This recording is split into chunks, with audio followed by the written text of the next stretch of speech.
Well, let's find out how the Afrikaner-owned establishment Orania, for example, is dealing with COVID and vaccination issues. I'm joined by Joost Strydom, who's the head of the Orania Movement. Mr. Strydom, good afternoon. Welcome to the Midday View here on eNCA. Are you getting the jab? Are you encouraging Orania members to get the vaccination? Well, thank you for the opportunity. And well, firstly, we are treating this part of the pandemic and this part of the entire global situation the same way that we have been treating it from the beginning, and that is to empower our people to make responsible choices on their own behalf. We're not forcing anyone into any direction. And the Orania way was, from the beginning of the pandemic, to say, let's inform our people, let's empower them, let's make resources available. Even before the lockdown in South Africa started, we operated our medical facilities and launched campaigns to inform and help our citizens here in Orania. And our stance on the vaccine will be the same. We will not force anyone in any direction. We would rather empower people to make decisions on their own free choice. Yeah, I just want to know what's happening practically on the ground, because there's some research that was done at the beginning of the year, around about March or so, in the country, which showed that hesitancy for the vaccine was at the highest level among Afrikaans speakers in the country at 42%. I mean, there's hesitancy across the board in terms of demographics. But if you pull out the Afrikaans speaking community, they were sitting at the highest at 42%. Is that your experience? Are you finding that although you are empowering your members with knowledge and information, that you got a high degree of hesitancy? Well, let me put it this way. I can't necessarily reply for the entire Afrikaans-speaking community, but I know Afrikaners as a people specifically is in general terms a conservative group. It's a quite conservative group of people, and they might be hesitant. I'm not surprised in one bit that they are hesitant.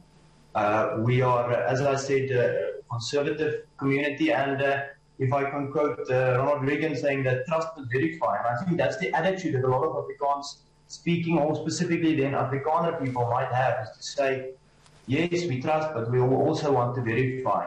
That hesitancy is not something that surprises me. And practically on the ground, I think here in Orania we've got opinions on all sides regarding this matter, as it should be. Nothing is without its disadvantages. Nothing is just advantages to any side. There is pros and cons to every aspect of life. And in this specific case, I think it's good that there is in Orania, as in the other parts of the country, healthy debate on both sides. If people, however, choose to get the jab, to get vaccinated, there is the option for them to do so here in Orania at the clinic.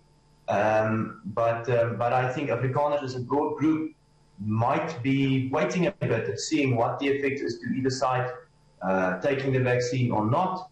And that is their good right to do so. I can encourage people to do research and make sure that... What's driving the hesitancy? On what grounds are people hesitant? I'm asking this because earlier in the year we had some religious leaders in the country being skeptical, and telling their worshippers not to allow a foreign body to be injected into their blood, all kinds of stuff. From your knowledge in Orania, what are the main grounds for people to be hesitant? Yeah, I think there might be multiple.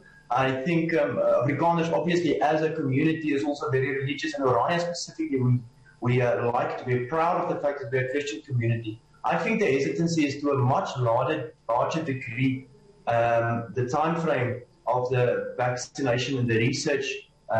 In that time frame, a lot of people might be hesitant, stating that the vaccine has not been on trial long enough, and that might be a reason for the hesitation. The fact that there is not a long-term study regarding the possible effects or so. I think if I can speak in broad terms, I think that might be one of the major turn-offs for people, saying that they want to wait a bit. As I said, trust but verify. They are waiting and they are looking out, seeing what's happening, and maybe making a choice on a later stadium. So that hesitancy might be regarding a lack of information. Another thing that I know is... to some degree, a problem to people, or makes them even more hesitant, is the fact that there's very little communication regarding things like vitamin D, deficiency, and so on, alternative ways, natural ways to care for sick people, and people might feel that to a large extent there's not enough trust.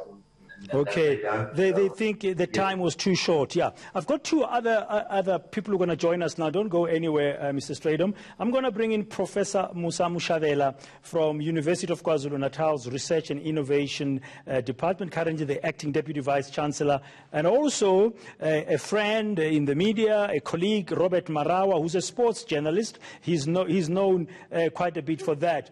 But Prof, I want to bring you first. But before I do so, I want us to listen to a bite by the Minister of Basic Education. I played it in the last hour, Prof. That's Angie Mutsecha. She's in Limpopo today. Let's just take a listen to what she said when she was appealing to the trade unions in the education sector to encourage their members to vaccinate. Let's take a listen. I really want to encourage teachers. There are people who've got religious reasons. Hey, let's encourage our colleagues again. It's not that we're not Christians or any. We have faiths ourselves, but we also believe in science. Yes. We believe in science. One of my neighbors was saying, the child said, hey, don't vaccinate. There are 6 people who had problems in America. I said, 6 people were affected. 60 million had been vaccinated at that stage. I said, no, tell me about 6 out of 60 million. I said, I'm going to be part of the 60 million. Yeah. That is safe. So I'm not going to be part of the 6 million. And here I'm standing, colleagues. Thank you very much. Please encourage your colleagues to come. Please, please, please, please. There shouldn't be one of us who are not vaccinated, because that one could even end up being a problem to us.